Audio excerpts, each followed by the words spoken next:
आज का हमारा विषय है कि दानाधिकरण महायान सूत्र।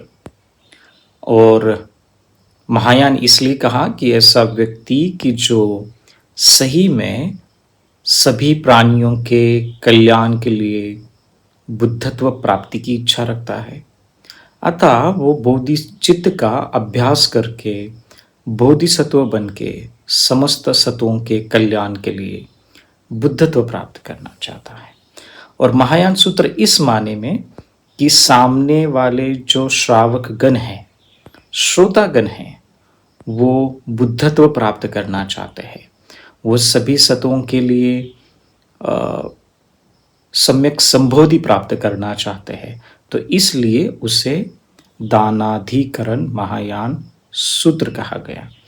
बजाय कि उसे दानाधिकरण सूत्र भी कहा जा सकता था, लेकिन महायान इसलिए कहा गया क्योंकि श्रावक जो हैं वो महायानी हैं, जो बुद्धत्व प्राप्ति के लिए उनमें प्रकांड इच्छा है और सभी प्राणियों के कल्याण के लिए वो बुद्धत्व प्राप्त करना चाहते हैं। तो खास करके ये जो सूत्र है महायान के हमें मिलते हैं संस्कृत में, और उसके अनुवाद तिब्बती भाषा में भी हुए हैं, और हिंदी में भी उसका अनुवाद हो चुका है। तो कुछ हम जो शुरुआत है वो संस्कृत भाषा में करेंगे एक दो श्लोक से, फिर हम उस पर प्रकाश डालेंगे हिंदी भाषा में। और सूत्र इस शब्द का अर्थ है कि बुद्ध के उपदेश तथा बुद्ध के वाणी से निकले हुए जो शब्द होते हैं श्रावकों के कल्याण के लिए, उनको अर्हत हो या फिर सम्यक संबोधि हो, उसका अभ्यास करने के लिए जो भी बुद्ध के मुंह से जो भी शब्द निकलते हैं सतों के कल्याण के लिए, उसे कहा जाता है सूत्र, और पाली में उसे सुत्त भी कहा गया। तो दानाधिकरण महायान सूत्रम एवं मया श्रुतम एकस्मिन् समये भगवा श्रावस्तिहं विहरति जेतवने अनाथ पिंडकासे आरामे महता भिक्षु संघेन सार्धम तत्रं भगवान भिक्षूनामन्त्रय स्म 37 भिक्षवः आकारे पंडितो दानं ददाति कालें दानं ददाति तथागतानु ज्ञातमं कल्पितं दानं ददाति त्रिवस्तु परिशुद्धम। तो इसका अर्थ इस प्रकार से समझना चाहिए कि इस प्रकार मैंने सुना है। ये जो इस प्रकार जिस तरीके से कोई कह रहा है, तो खास करके ज़्यादातर आनंद है, और जो बड़े भिक्षु हैं जिन्होंने ऊंची अवस्था प्राप्त की है, उनमें से भी कोई हो सकता है। तो इस प्रकार मैंने सुना है। एक समय भगवान श्रावस्ती में जेतवन में अनाथ पिंडक के विहार में एक विशाल भिक्षु संघ के साथ विहार कर रहे थे। विहार, ये जो विहार शब्द है इसका बहुत महत्व है। विहार माने अनंत मुदिता में विहार करना, अनंत करुणा में विहार करना, अनंत उपेक्षा भाव में विहार करना, और अनंत मैत्री भाव में विहार करना। तो बुद्ध जो है वो हमेशा विहार ही करते हैं, साधना ही करते हैं। तो इस माने में भिक्षु संघ के साथ विहार कर रहे थे। वहां भगवान भिक्षुओं से इस प्रकार संबोधन करते थे। भिक्षुओं पंडित ज्ञानी पुरुष 37 प्रकारों के दान देता है। किस प्रकार के दान देता है? समयानुसार दान देता है। उसके बाद तथागत की अनुमति से दान देता है। सुव्यवस्थित दान देता है। 3 वस्तुओं दाता, दान और पात्र की शुद्धि से दान देता है। आदर पूर्वक दान देता है। संपूर्ण दोषों के विनाश के उद्देश्य से और क्या है, अपने ही हाथ से दान देता है, सार रहित शरीर से सार को संजोने के लिए। भारी द्रव्य का दान देता है, जिससे महात्याग भोग का फल प्राप्त हो। वर्ण संपन्न रूपवान वस्तु का दान देता है, जिससे आकर्षक फल की प्राप्ति हो। गंध संपन्न वस्तु का दान देता है, जिससे सुगंधी फल की प्राप्ति हो। कहने का अर्थ है कि जिस प्रकार से हम भिक्षु संघ को दान देते हैं, जिस प्रकार से हम जो भी दान देते हैं, माने हमने भिक्षुओं को चिवर दान दे दिया, माने ये जो कपड़े हम पहनते हैं ये वाला, जिसे चिवर कहते हैं, ये भी दान दिया तो उसका भी फल बहुत आता है। और उसकी फल प्राप्ति क्या होती है कि हमें वस्त्रों की कमी नहीं रहती है। वर्तमान में, भविष्य में, अगले जन्म में भी हमें किसी भी प्रकार की कमी नहीं रहती है, यदि हम श्रद्धापूर्वक दान करते हैं तो।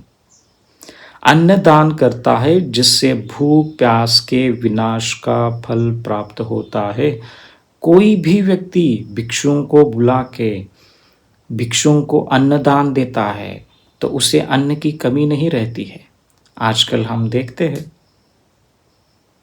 श्रद्धा बढ़ रही है, भारतीय बौद्धों में भिक्षुओं के प्रति श्रद्धा बढ़ रही है, विपश्यना साधना कर रहे हैं, उनको पता चल रहा है कि अरे मुझे भोजन दान देना है, मुझे भिक्षुओं को चिवर दान देना है, मुझे उन्हें द्रव्य दान देना है।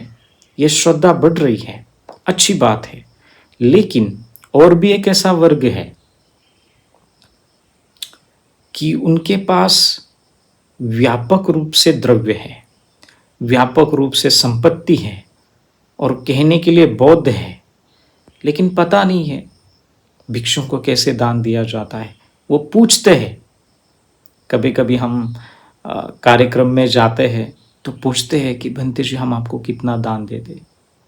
दान दान होता है, पूछने की आवश्यकता नहीं है। तो आपका चित्त जो है कितना संस्कारों से विरहित है, कितना श्रद्धावान है, तब जाकर के आप दान देंगे तो उसका फल बहुत बड़ा आएगा।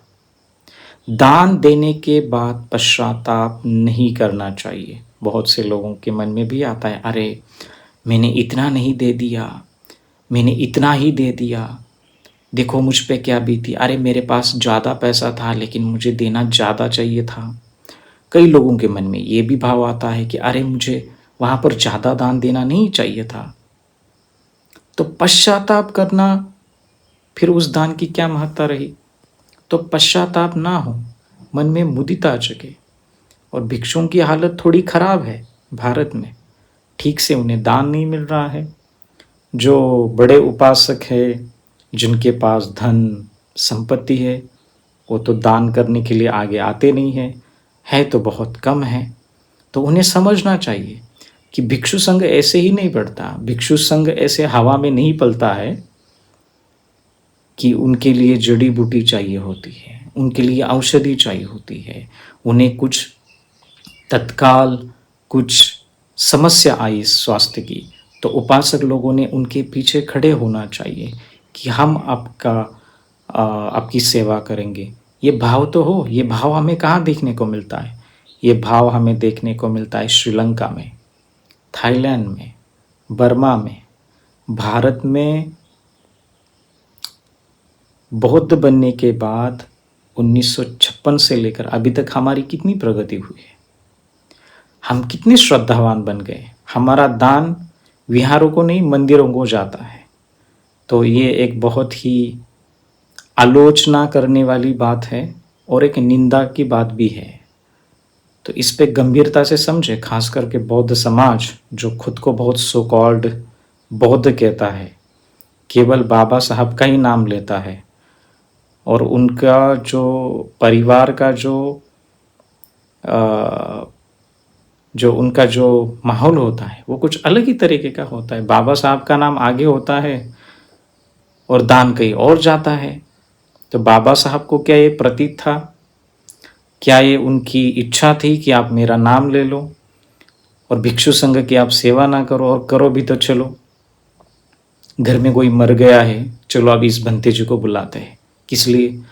कोई करेंगे, कोई सुत्त पठान करेंगे, कोई चैंटिंग करेंगे और उसके बाद उन्हें दान देंगे, वो चला जाएगा। फिर 2 साल बाद उसी को ही बुलाते हैं कि आइए आइए हमारे यहाँ आइए, बैठिए, हमारी सालगिरह है, हमारी शादी है। हर दिन उनके साथ कोई संवाद नहीं करेगा कि आप अच्छे हैं, आपकी तबीयत कैसी है, आप हमें मार्गदर्शन करें। मार्गदर्शन किसी और से लेते रहेंगे, बाबा महाराज गुरुओं से, लेकिन यहाँ नहीं। तो एक बहुत बड़ी मूर्खता की बात है। मुझे लगता है कि सुधरना चाहिए। बाबा साहब को कभी भी ये अभिप्रेत नहीं था कि मेरा समाज ऐसा बने और ऐसी अवस्था हो। जिनके पास पैसे हैं वो और बड़े हो रहे हैं, और जो गरीब है और वो गरीब हो रहे बौद्ध समाज में। तो समझना चाहिए, केवल शिक्षा से ही काम होगा ऐसा नहीं, उसके साथ प्रज्ञा होना जरूरी है। बाबा साहब कहते हैं शिक्षा के साथ प्रज्ञा होना जरूरी है, और जिनमें शिक्षा और प्रज्ञा है नहीं है तो उनकी अकल और दिमाग ज़्यादा काम नहीं करेगा, ना ही बुद्ध धम्म संघ के प्रति श्रद्धा बढ़ेगी। बाबा साहब की जयंती आती है, बुद्ध जयंती आती है, तब हम बड़े धूमधाम से मनाएंगे। दान कैसे देना है पारंपरिक रूप से यही पता नहीं है, लेकिन ऐसे भी उपासक हैं जो श्रद्धावान हैं, जो भिक्षुओं को दान देते हैं, जो घर में बुलाते हैं, चिवर दान देते हैं, अष्टशिलों का पालन करते हैं। मैं उनकी बहुत सराहना करता हूँ कि इतने अपने जीवन को गंभीरता से ले रहे हैं। अपना गृहस्थ जीवन इतना चैलेंजिंग होने के बाद भी आप इतने ठीक तरीके से बुद्ध धम्म संघ के रास्ते पर चल रहे हो। हमारे पास पैसा है, अब हमें कोई डर नहीं है, धर्म का नामो निशान नहीं है, ना शीलों का पालन है, अन्याय अत्याचार की भावना है लोगों के बारे में। तो इस प्रकार से हम बुद्धिस्ट नहीं बने हैं, इसलिए नहीं बने हैं। हमें चाहिए कि हमें विवेकता हो, हमें प्रज्ञा हो, हमें किसी भी प्रकार का बौद्ध में भी भेदभाव ना हो, सबको एक साथ चल के चले। यही तो एक बहुत बड़ा उद्देश्य होना चाहिए। तो हम अपने विषय की ओर आते हैं आगे। आवास का दान करता है जिससे महल, भवन, विहार, उद्यान आदि विशेष भोग का फल प्राप्त हो। आवास का दान माने भिक्षु संघ के लिए रहने के लिए दान। फिर शयन दान करता है जिससे उच्च कुल में भोग का फल प्राप्त हो। ये केवल इस जन्म में नहीं, अगले जन्म की भी बात हो रही है। आप जिस जिस तरीके से आप दान दे रहे हो वैसे वैसे आपकी फल को प्राप्त होगी। तो हम देखते हैं कि ऐसे भी लोग हैं कि जो समाज में जन्मे हैं, खाने के लिए उनके पास 2 समय का नहीं है, घर में 7-8 बच्चे हैं, पारिवारिक कोई नियोजन नहीं है, घर में हमेशा दरिद्री है, पैसा आता है टिकता नहीं है, और अंधश्रद्धा के पीछे भागते हैं कि चलो मुझे पैसा और कैसे कमाए।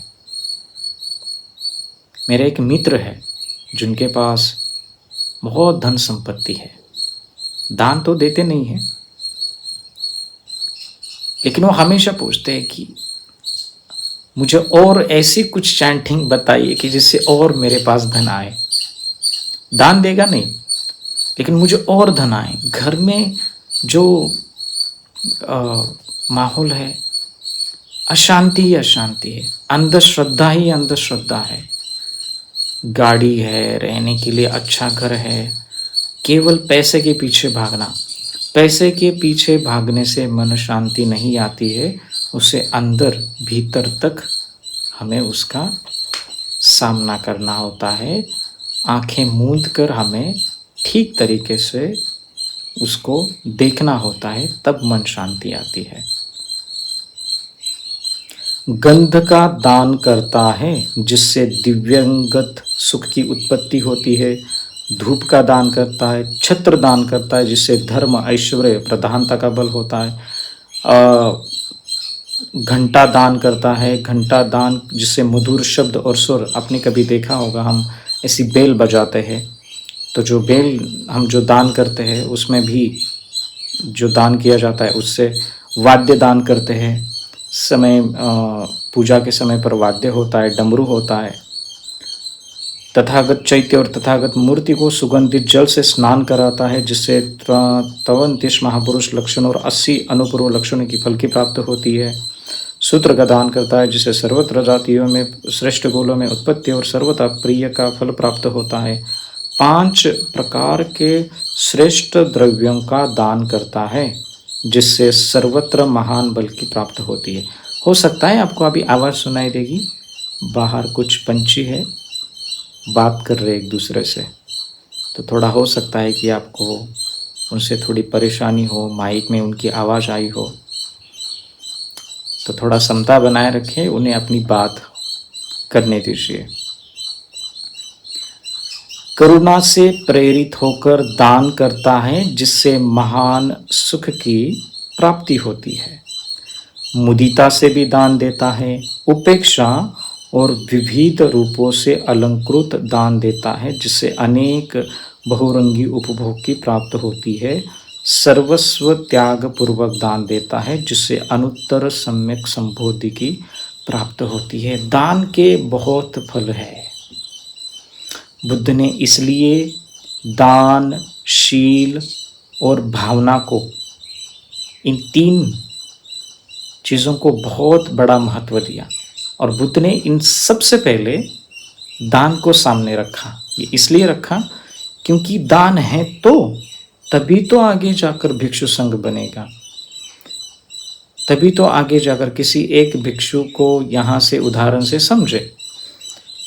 मुंबई से दिल्ली जाना है किसी कार्यक्रम के लिए, या फिर दिल्ली से मुंबई आना है किसी कार्यक्रम के लिए।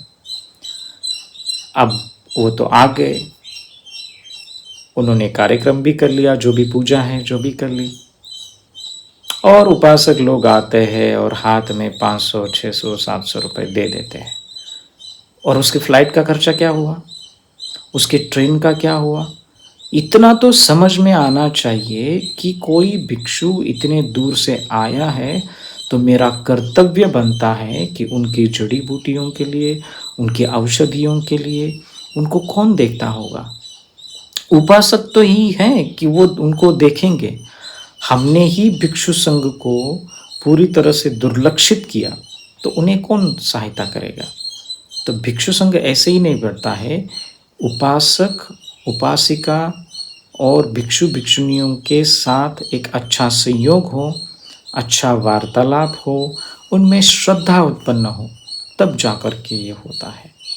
तो दान, जो अनाथ पिंडक जो है, अनाथ पिंडक बहुत बड़ा धनवान व्यक्ति था, उसने जेत कुमार का वन खरीद लिया था और वहाँ पर ही उन्होंने विहार बनाया था, इसलिए उस विहार को जेतवन विहार कहा गया। तो इसी प्रकार से इति श्री दिव्यदानं दानाधिकरण महायानम सूत्रम समाप्तम। तो इस प्रकार से महायान सूत्र की समाप्ति होती है। ये संस्कृत में भी है और हिंदी में भी है, तो मैंने हिंदी में आपको भाषांतरित किया। तो दान अच्छे मन से करें, विशुद्ध मन से करे, दान करने में मुदिता हो। अरे देखो, मेरा आज समय आया है दान करने का। यदि हमने दान नहीं किया, चाहे वो द्रव्य का दान हो, चाहे वो भोजन दान हो, भारत में ऐसे बहुत सारे लोग हैं जहाँ पर गांव हैं, खेड़े हैं, पता ही नहीं है।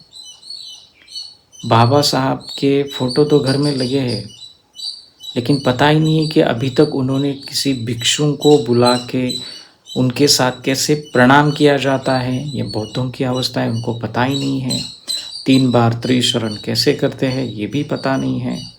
वास्तविकता है, कटु है उसमें, एक कटु सत्य है। स्वीकार करना चाहिए। हमसे जो गलतियां होती है उसको सुधारना चाहिए, क्योंकि गलतियों पर कोई प्रकाश डालता है तो वो सहज स्वीकार करे कि नहीं, हमसे ये गलती हो रही है और हमें श्रद्धा भाव से उसका अभ्यास करना चाहिए। तभी तो ये बुद्ध धम्म आगे बढ़ेगा। एक सपना था बाबा साहब का कि ये जो संपूर्ण भारत था, ये पहले बौद्ध हुआ करता था, लोग साधना करते थे, मेडिटेशन करते थे। हम सभी के 1 2 4 पीढ़ियां हम थोड़ा पीछे जाएंगे तो हम सभी बौद्ध हैं, चाहे वो हिंदू हो, सिख हो, मुस्लिम हो।